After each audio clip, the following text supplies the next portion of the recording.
Some ghosts scream, some cry, and some just count, over and over, waiting for someone to hear why. This is a story of Okiku, a servant girl, a broken heart, and a well so deep. It swallowed her silence, but not her sorrow. Welcome, friends, to SpiritEcho, where the voices of old legends and restless spirits are given life once more. Tonight, we bring you the haunting tale of Okiku's Well, a story whispered across Japan for centuries. She was not born to be remembered.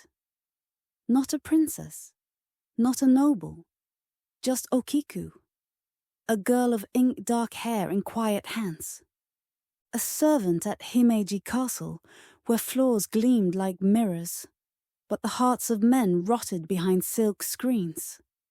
She moved like water, gentle, unseen. Waking before the sun, kneeling until her bones ached. She poured tea, folded silk, swept silence into corners. She never asked for anything, but she was beautiful, and someone noticed. Tessen Aoyama, a retainer of the Lord, a man with a sword and a smile too sharp, like steel hidden in velvet. He watched her for days, like a hawk circling above a pond. Then he approached her with a proposal, spoken like a threat wrapped in honey. Be mine, Okiku. I will raise you from the dirt.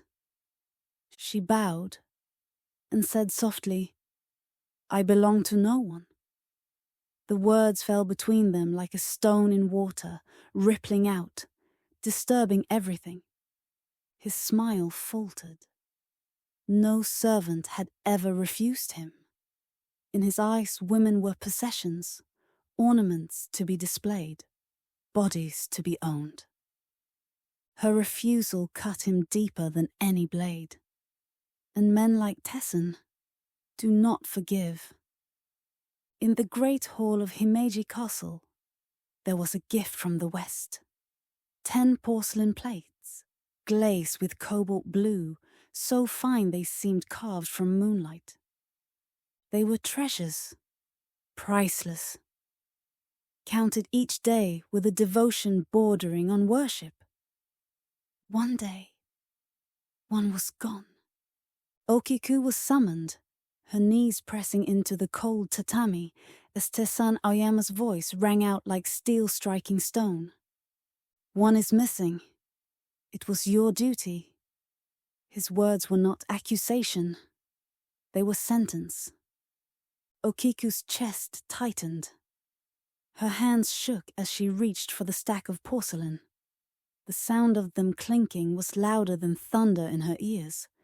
She began to count. Ichi, ni, san, shi, go, roku, shichi, hachi, kyu. Her voice faltered. 9. She counted again. Her lips trembled. Still 9. Her eyes widened with horror, her breath shallow as though the very air refused to fill her lungs. Please, she whispered. I did not break it. I would never. But Tessen Aoyama's smile held no kindness. It was a smile of a man who had already won. There is still a way to save yourself, he said. Be mine. Forget honor. Forget shame. I will forgive this mistake. Okiku turned her face away, dark hair falling like a curtain between her and his shadow. Her silence was her refusal, and his pride could not endure it. With a hand that once courted her, he struck instead. A violent push, down, down into the black maw of the castle well. The porcelain plates rattled in their lacquered box. Her scream echoed once, then was swallowed by water. Himeji Castle fell silent. The well was deep, its stone walls slick with moss, its darkness swallowing even the moonlight. Okiku tumbled down, her body striking against the sides, a dull echo of bone on stone, before vanishing into the black water below. No scream tore the night. Only a splash, a ripple that spread, then stilled. The courtyard grew silent. The cicadas hushed. Even the wind dared not whisper. When they found her at dawn, she lay curled at the bottom, like a child, her eyes wide, reflecting nothing, her mouth parted in a final breath that never came. But death did not bring her peace. For wrongs do not dissolve in water. They linger. They fester. That night, while the castle lanterns flickered in the wind, a voice rose from the depths of the well. Thin at first, like water dripping through cracks, then stronger, measured, counting. Ichi, ni, san, go, roku, shichi, hachi, kyu. 9. Always 9. The servants trembled, hands pressed to their ears.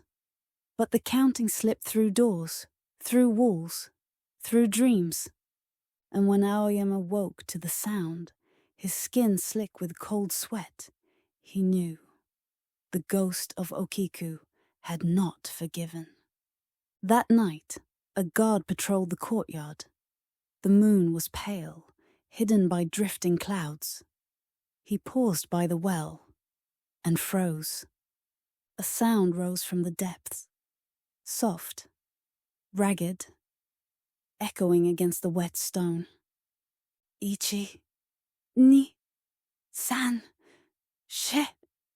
go, roku, shichi, hachi, kyu. 9. Then silence. A silence so heavy it pressed against his chest. He leaned closer, and the well screamed. A cry so sharp it shattered the night like glass. The guard fell to his knees, clutching his ears, blood trickling from his nose. By dawn, word had spread. The servants whispered prayers.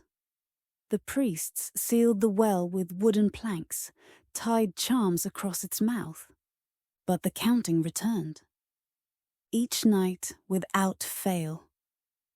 Always the same, never 10. Ichi, ni, san, go, roku, shichi, hachi, kyu. 9. Those who listened too long lost their minds. Some clawed their faces bloody. Some leapt into the moat. All swore they could see her face rising from the dark water, lips still moving, eyes wide, waiting for someone to say the final number. And above all, Aoyama heard her clearest. The voice seeped into his chambers, into his dreams, into his bones. Okiku's revenge had begun. One day, a traveling monk came to the castle. He listened to the tale of the cursed well, and the guard's haunted eyes told him it was no simple rumor. That night, he sat beside the sealed boards, lantern light trembling in the wind. The hour grew late, the crickets hushed, and then the voice returned. Ichi, ni, san, go, roku, shichi, hachi, kyu. 9. The monk bowed his head, and with calm, steady breath, he answered, Ju. 10. A pause, as if the world itself held its breath. Then a sound rose from the well. Not a scream, not a curse, but a sigh. The voice wept, soft as falling rain. Okiku's sorrow finally counted to its end. For a time the castle was silent again. But even now, they say on stormy nights, you can still hear faint whispers of porcelain being counted. as if Okiku lingers, making sure no one ever forgets her name. Though the monk's prayer eased the well's voice, Okiku's vengeance had not ended, for there was one soul she could not forgive. Tessen Aoyama. At first he scoffed. A servant girl's ghost? Nonsense. But when night fell, his house echoed with dripping water. Dark stains crept across the tatami mats, though no rain touched his roof. And always the counting. Ichi, ni, san, go, roku, shichi, hachi, kyu. 9, 9, 9, never 10. His hair began to silver, his hands trembled, and he dared not sleep, for in dreams he saw her face, white as bone, her long hair dripping, her lips moving soundlessly until she screamed the missing number into his skull. By the 10th night, he begged for death, but death would not take him. They say Aoyama's final days were spent kneeling at the well, his nails bloody from clawing at the stone, crying out to Okiku, "Forgive me, please, make it 10. But she never did, for some curses do not break, some wounds do not heal. And Aoyama's name, unlike Okiku's, was swallowed by silence. The well still stands at Himeji Castle, a stone ring worn smooth by centuries of hands leaning too close. Tourists peer in smiling, dropping coins for luck, never wondering if luck is what waits below.